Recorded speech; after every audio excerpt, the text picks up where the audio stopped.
Oi, eu sou a Isadora Faber, tenho 14 anos, sou a criadora do Diário de Classe. Acho que alguns devem conhecer, mas daqui a pouco eu vou explicar melhor o que é. Eu sou de Florianópolis, moro em Florianópolis, na Praia do Santinho, que tem como título a praia mais limpa do Brasil, e me orgulha muito isso. Mas eu vim aqui para falar sobre o diário mesmo, eu vou explicar como surgiu a ideia, tudo o que aconteceu. Bom, eu estou no primeiro ano hoje, mas eu fiz o ensino fundamental todo na mesma escola, uma escola pública lá do meu bairro. E quando eu entrei na primeira série, a escola estava bem novinha, tinha 2 anos. E aí, quando eu cheguei na sétima, minha irmã estava estudando numa escola particular, porque ela recebeu uma bolsa, e eu fui conhecer a escola. E aí eu comecei a comparar a escola dela com a minha, que a escola dela tinha tudo pintadinho, as portas estavam inteiras, tinha ventilador. E eu cheguei em casa e conversei com a minha outra irmã sobre isso e perguntei por que a gente paga imposto se a nossa escola é assim, né? A gente tinha que ter uma escola melhor do que uma escola particular, porque é nosso direito. E a minha irmã disse que tinha lido uma matéria de uma menina escocesa, Martha Payne, que tinha criado um blog para reclamar das merendas das escolas britânicas. Essa outra menina ali. E aí ela falava que chegava em casa com fome. E eu decidi criar uma fanpage, só que no Facebook, porque era onde eu sabia que tinha milhares de pessoas conectadas ao mesmo tempo. Então, eu criei o Diário de Classe, dia 11 de julho de 2012. Depois de um mês, mais ou menos, que eu criei, eu comecei a sair na mídia, deram 3.000 curtidas, jornalistas começaram a me procurar, e eu passei a ser reconhecida na rua, todo mundo falava comigo, eu pensei que as coisas estavam começando a mudar, né? Aí, depois de 15 dias que eu saí na mídia, eles reformaram toda a minha escola. Todos os problemas que eu tinha denunciado, eles foram lá e consertaram. E aí eu postava alguma coisa e em menos de uma semana eles solucionavam o problema.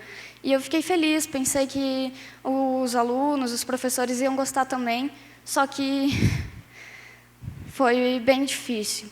Os professores eles começaram a ir contra, eles passavam nas turmas mais velhas, eu estava na 7ª série, eles passavam nas 8ª séries dizendo que o que eu estava fazendo era contra o trabalho deles, que eu não podia fazer isso, e que os alunos mais velhos eles tinham direito de me bater, até porque eles eram menores de idade, e eles podiam fazer o que eles quisessem, só que eu não podia continuar com o diário de classe.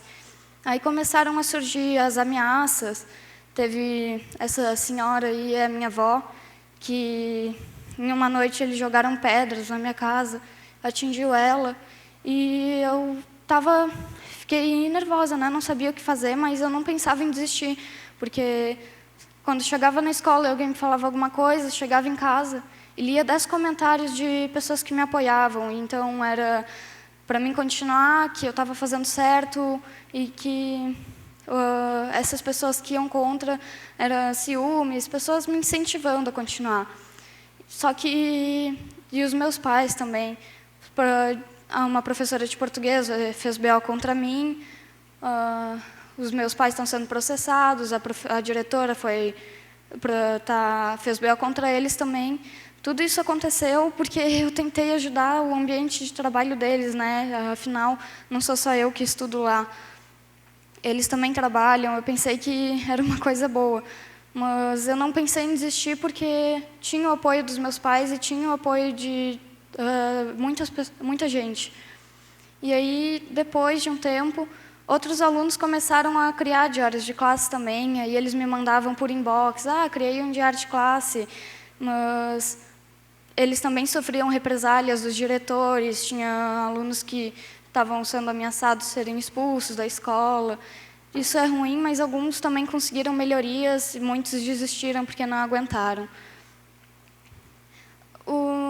Mas eu aprendi com isso que vale a pena seguir, né? E eu pensei que era só eu que queria mudar, mas depois disso eu passei a ser convidada para participar de vários eventos. E eu percebi que tem muitas pessoas, tipo vocês ou os palestrantes que estiveram aqui ou ainda vão estar, que eles também têm vontade de mudar e que eles também estão incomodados. E isso fez com que eu me deixasse de me sentir sozinha, né? E eu sempre usei a frase do Roberto Marinho, que é: acreditamos nos sonhos e construímos a realidade. Porque tinham professores até de universidades que falavam que era um sonho, que a educação pública ela sempre foi assim e ela sempre ia seguir sendo assim. E isso eu tinha até pena dos alunos deles, porque não tem explicação isso, né?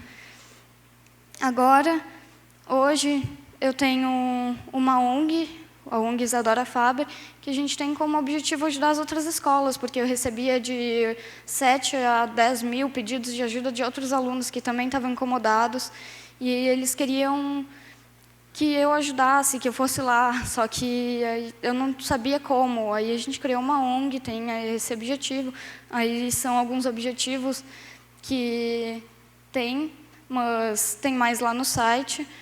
E agora a gente está trabalhando num projeto que é Aluno Nota 10, que é um projeto que vem da Bahia. E a gente buscou o criador desse projeto e a gente quer levar para Florianópolis, mas está dando problema com a Secretaria de Educação, que eles não querem deixar a gente falar com as escolas. E mês que vem, agora, dia 16 de maio, eu vou lançar o meu livro em Florianópolis.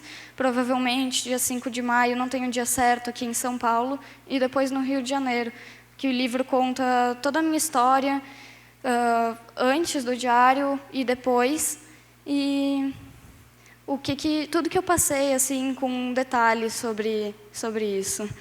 Então, agora eu só queria agradecer a todos vocês, ao pessoal do TEDx pelo convite e dar os parabéns para os outros palestrantes também. Obrigada.